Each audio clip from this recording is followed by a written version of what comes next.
Juu, olkaa hyvä ja tosiaankin istukaa. Paha. Koska olen saatanan pallovoja. Ja niin, minkäs takia te haluatte meille tänne töihin? Käsittääkseni te teurastatte täällä elukoita.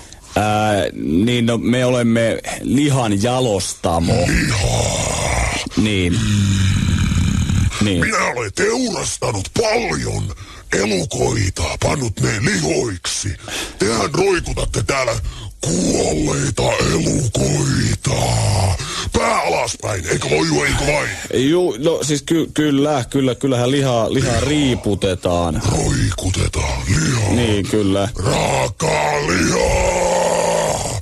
Minä tykkään itsekin roikkua pää alaspäin. Ahaa. Minulla on lemmikkilepakko kotonani kellarissa, reijässä, missä asun. Pimeässä reijässä. Mitä? Te asutte pimeässä reijässä? Kyllä, pimeässä reijässä. Nukun itsekin pää alaspäin, koska olen saatanan palvoja.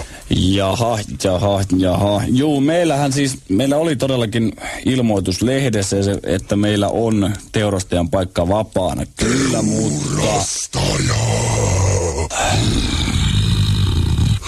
Minä saan muristakin. Jaha.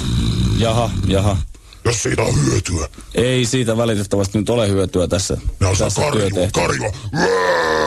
Ei sekään nyt, ei teurastajan tehtävissä tarvitse osata karjua. Perkele. No minulla on kotona valmiiksi verinen kirves. Ja voin aloittaa työt jo ensi yönä. Kallavan yönä. Ensi yönä on täysikuu. Voin aloittaa silloin. Yövuoro sopii meille saatanan palvojille erityisen hyvin. Minä pidän yövuoroista. No, sovitaanko niin, että jos jonkinnäköinen koeaika ja koeajalle tuli sitten hommiin? Koeaika.